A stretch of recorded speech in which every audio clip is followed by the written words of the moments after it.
Salam- Assalamualaikum warahmatullahi wabarakatuh. Sebelumnya, perkenalkan nama saya Tri Raisya Nur Salsabila dengan NIM 211360330.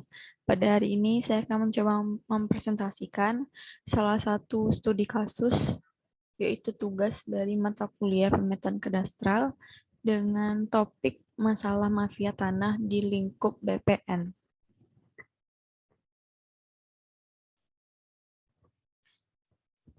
Studi kasus diawali dengan identifikasi masalah di mana konflik pertanahan semakin marak hingga 70% konflik tersebut adalah sengketa tanah. Konflik ini mengakibatkan karena perbuatan yang melanggar hukum, dimensi penyebabnya juga banyak, dan salah satunya adalah mafia tanah. Mafia tanah merupakan hal yang menyebabkan banyaknya laporan atas kasus pertanahan di kepolisian. Cara pegawai BPN menjadi mafia tanah pun sebenarnya terkait dengan berbagai modus lain dengan membuat dokumen PM1 seperti akta jual beli atau AJB dan akta peralihan yang dipakai untuk mengajukan gugatan kepada Pengadilan Tata Usaha Negara atau PT-UN. Cara dari pegawai BPN menjadi mafia tanah ini dilakukan dengan membuat girik palsu, akta peralihan, dan diajukan penerbitan sertifikat. Dalam pembuatan dokumen tersebut, petugas BPN membuat gambar ukur dan peta bidang palsu. Dengan demikian, terjadi penguasaan lahan secara tidak sah.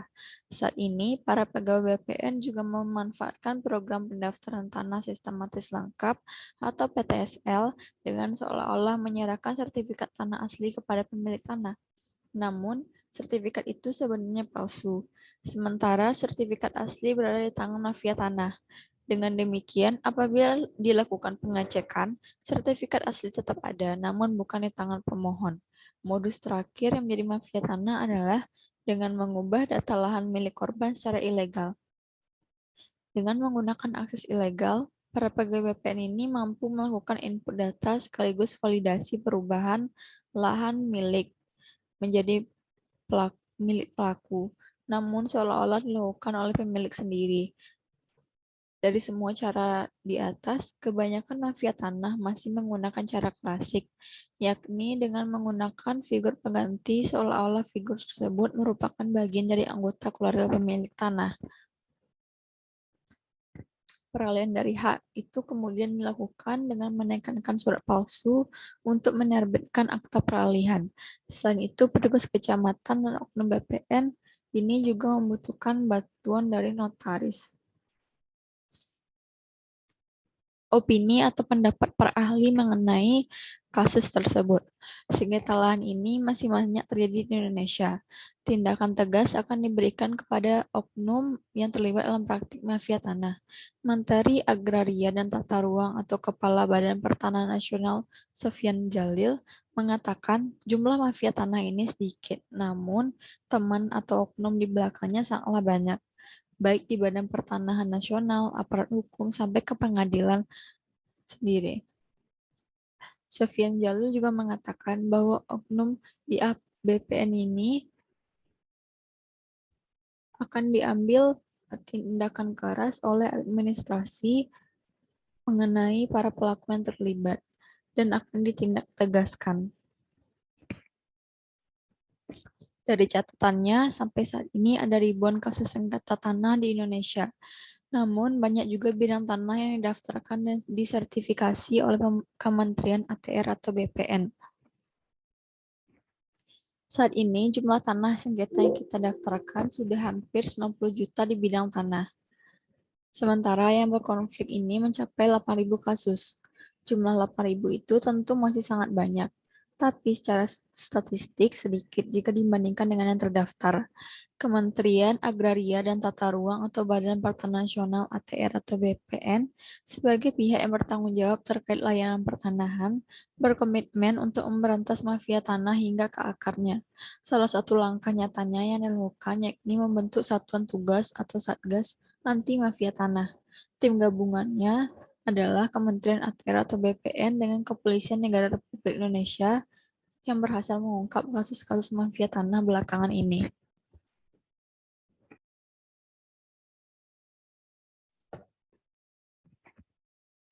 Saya ingin mengucapkan terima kasih dan apresiasi setinggi-tingginya atas keberhasilan kerjasama tim Satgas Anti Mafia Tanah dalam mengungkapkan kasus-kasus yang melibatkan mafia tanah.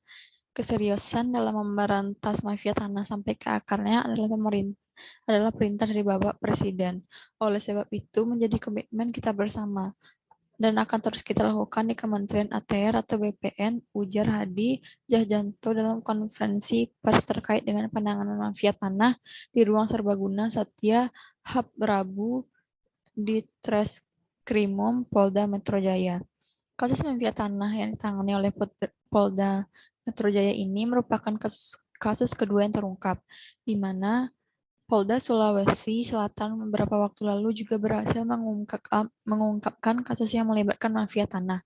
Dengan demikian, secara intensif saya akan terus berkoordinasi baik langsung maupun tidak langsung dengan jajaran Polri, dengan Polda di seluruh Indonesia untuk bersama-sama melaksanakan satu tugas mulia, yaitu memberantas mafia tanah, ucap Menteri ATR atau Kepala BPN.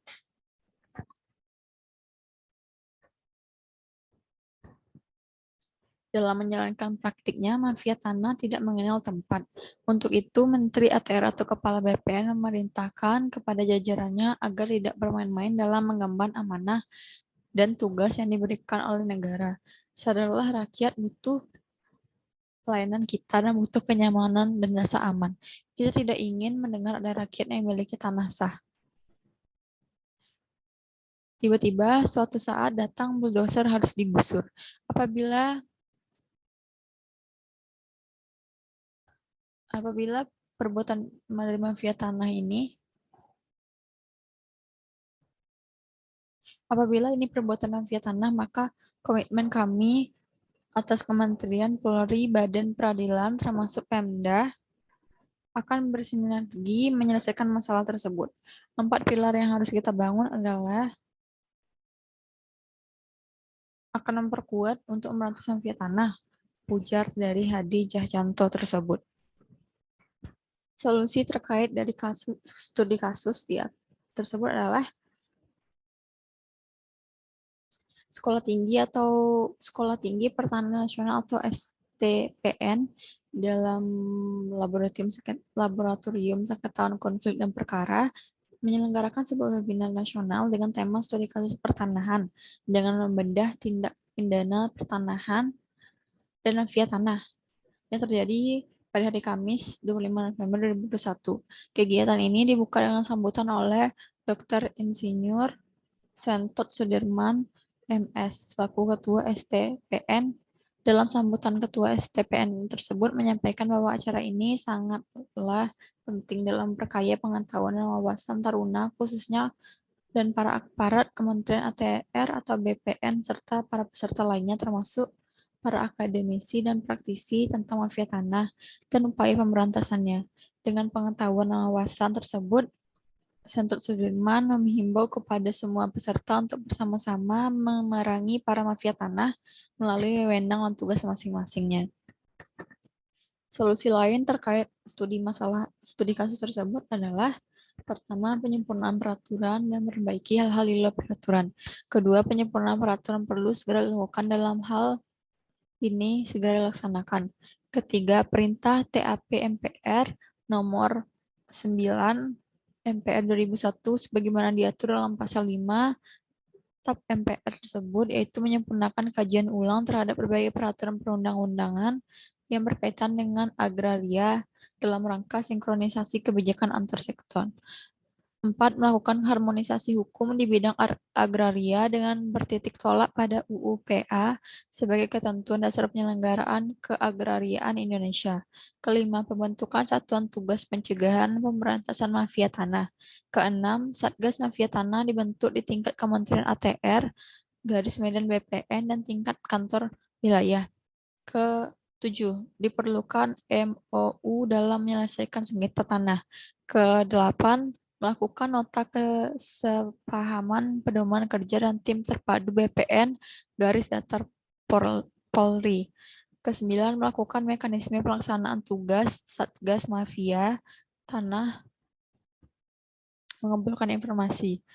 Terakhir adalah yang ke-10 tentang adanya kasus tanah yang terindikasi keterlibatan mafia tanah, melakukan rapat koordinasi gelar kasus untuk indikasi keterlibatan mafia tanah, melakukan rapat koordinasi gelar kasus untuk mendapatkan sebuah kesimpulan dan rekomendasi, serta melaporkannya kepada Menteri dengan informasi tersebut dari masyarakat, data di Kementerian ATR, BPN, kemudian melakukan rapat koordinasi untuk merumuskan langkah penanganan dan melakukan penindakan terhadap kasus dan melakukan penelitian di lapangan secara langsung. Opini atau pendapat pribadi mengenai studi kasus dari mafia tanah. Penyelesaian dari masalah mafia tanah ini dapat dilakukan melalui 4 pilar utama yang terdiri atas Kementerian, ATPR, BPN, Polri, Badan Peradilan, dan pemerintahan daerah. Keempat pilar ini dapat dibangun dan diperkuat untuk memberantas mafia tanah. Dan fungsi kontrol itu sangatlah mutlak terhadap pihak-pihak yang berkaitan. Oleh sebab itu, seharusnya Dirjen Kementerian ATR atau BPN memerintahkan para pegawainya untuk terus mengawal sistem dan kinerja pegawai di lingkup ATR atau BPN.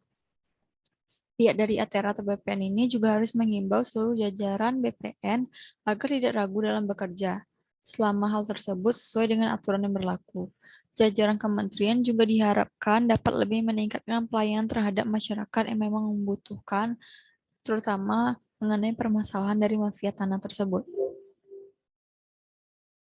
Baik, segitu dulu hasil presentasi dari studi kasus saya pada hari ini. Mohon maaf jika ada kesalahan kata. Wassalamualaikum warahmatullahi wabarakatuh.